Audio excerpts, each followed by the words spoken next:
Hello, this is the Council on Independent Fundamental Bible Doctrine. I am doing my next video in the Rapture Timeline series, titled Dancing a Jig.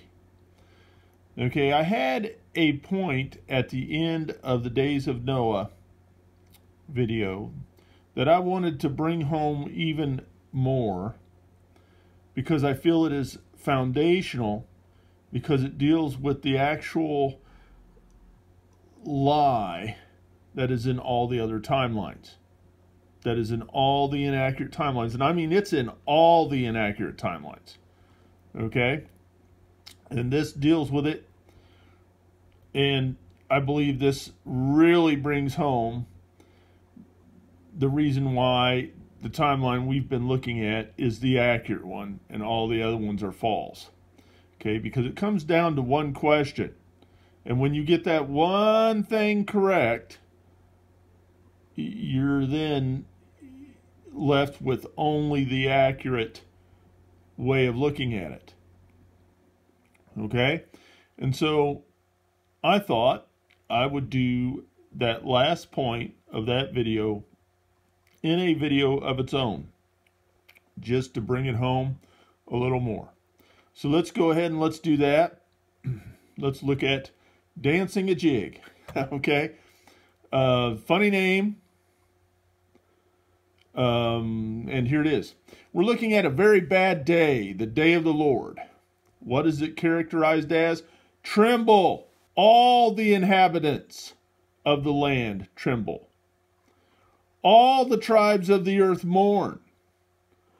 All kindreds of the earth shall wail.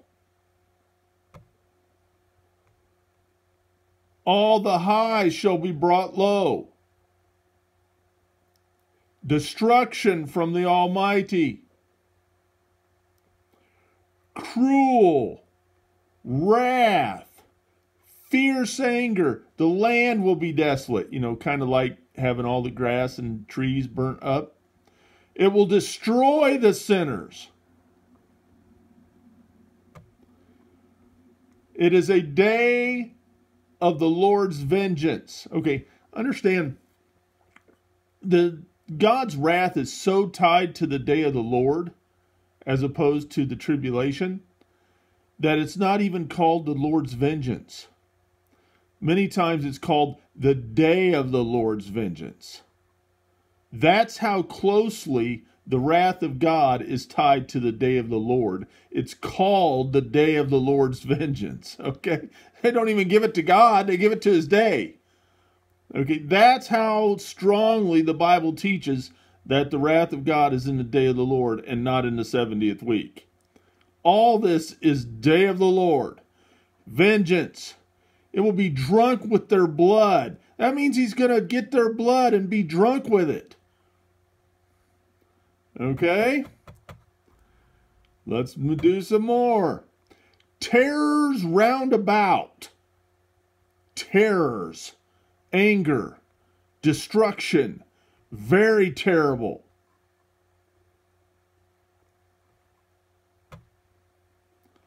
Terrible day of the Lord. They will cry there bitterly. Day of the Lord's wrath. Again, it's called the day of the Lord's wrath. It's not even the Lord's wrath at this point. It's the Bible talks about the wrath being in the day of the Lord so much, it's called the day of the Lord's wrath. Not even the Lord's wrath. It's the day of the Lord's wrath. The whole land shall be devoured with fire. You know, kind of like all the grass being burned up. Sound familiar? Riddance of all them that dwell in the land. Fierce anger.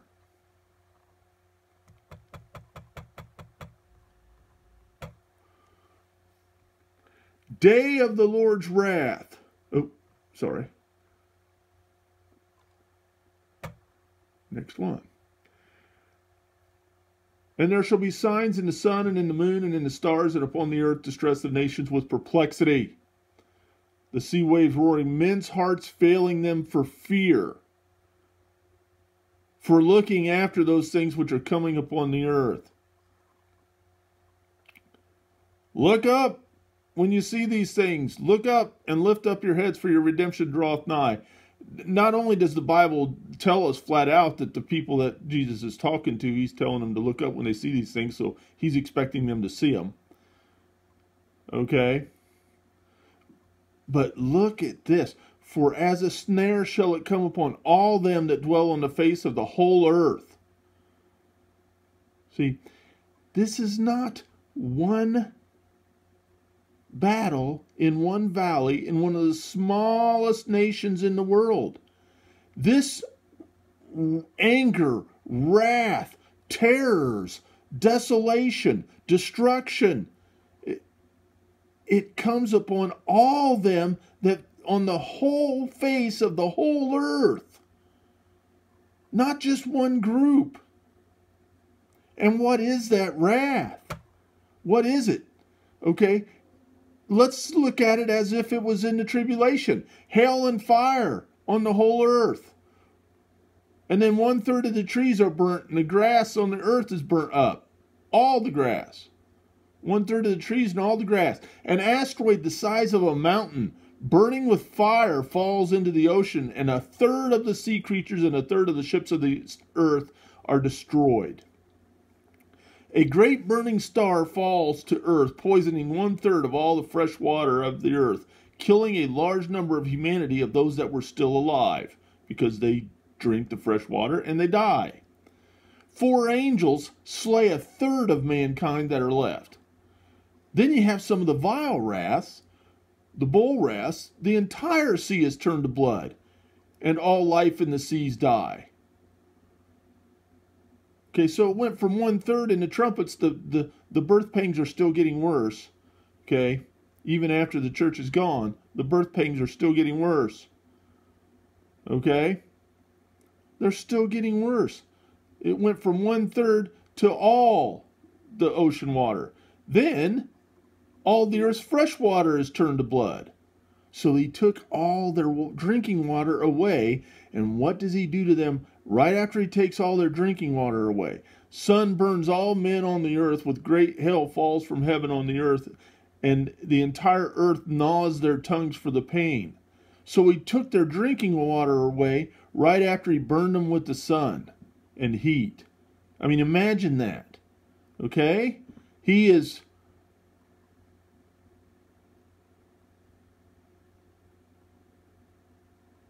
removing the fresh water so they don't have anything to drink, and then burning them with the sun after all these other things. Okay, and thirst is powerful. Powerful. Okay, let's put that in the tribulation. Okay, so Christ comes in the day of the Lord following this. Okay, and he comes, he destroys all the armies at Armageddon, in the battle of Armageddon, cleanses the temple, heals the earth as he sets up the kingdom. Okay, people, if this is in the tribulation and I make it to the day of the Lord, I'm dancing a jig. I am so stinking relieved. I am dancing a jig. I might even be like, God, please destroy that Armageddon army as quickly as you can,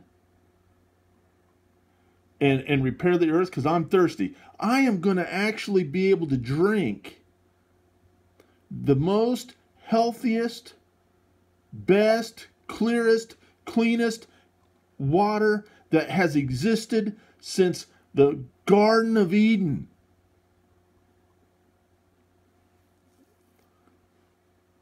People, I am relieved by the day of the Lord.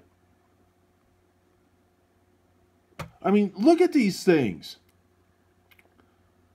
It comes as a snare on them that dwell on the face of the earth. All men fear, wrath, fierce anger. The whole land shall be devoured by fire, kind of like all your grass being burned up and such. Riddance of all them that dwell upon the earth.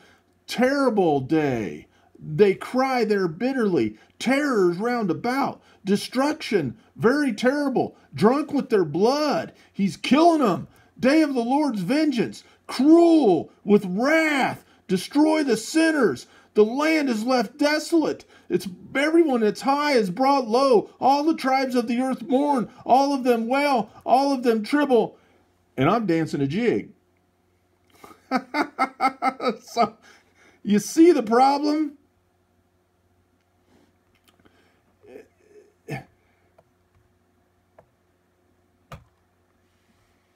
That wrath of God is not in the tribulation. That's why it doesn't fit, because you've got it in the wrong place. You have got it in the wrong place. You have it in the tribulation before the herald of the day of the Lord and his wrath.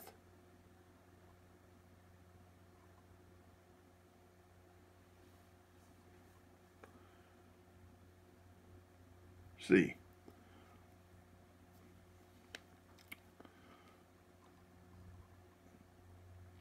you've got the wrath of God, okay, ending before the herald of the day of the Lord and his wrath's arrival even comes. Okay, the coming at the end of the tribulation, when the sun goes dark, the moon goes dark, stars fall from heaven, that's the herald that the day of the Lord and his wrath is arriving. That's why it comes on them. Sudden destruction comes upon them. People, if I see the sun going dark, the moon going dark, and the stars falling from heaven, man, I am dancing a jig, because that means I made it through all this stuff. And I can now be relieved I'm going to get to drink something.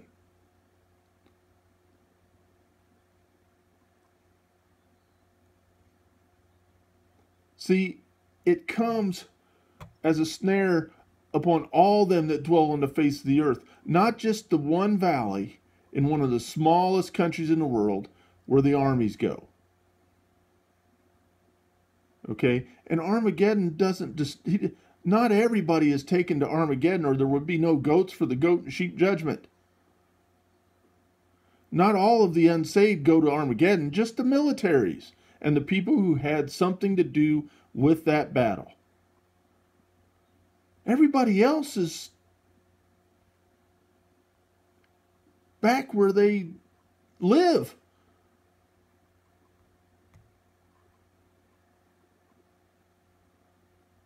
See, you have it wrong. Because post-trib, classical post-trib, pre-trib, mid-trib, the whole 75 days after the middle of the tribulation, post-trib, pre-wrath view, they all have the wrath of God in the 70th week.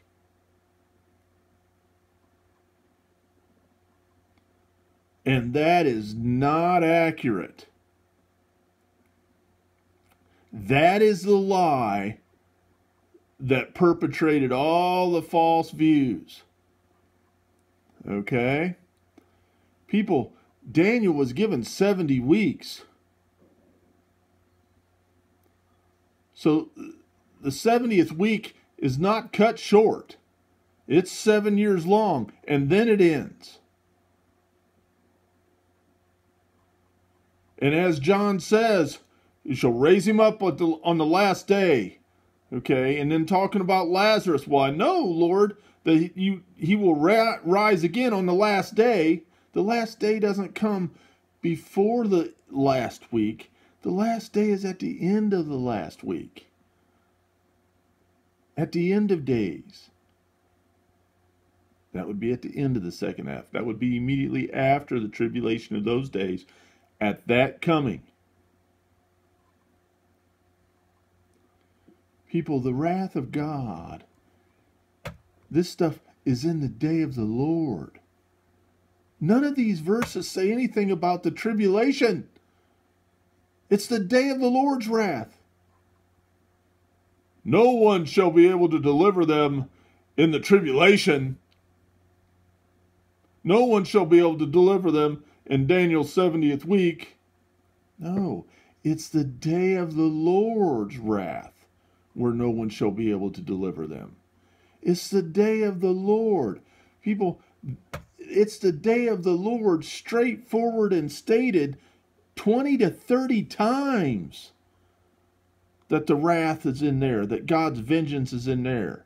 See, in order for you to give vengeance for something, they have to have already done something. That's why it's immediately after the tribulation. That's why it's not occurring during the tribulation. It's after, because it's in response to. All right. Thanks a lot. I wanted to bring this home because I felt like it was a really good point.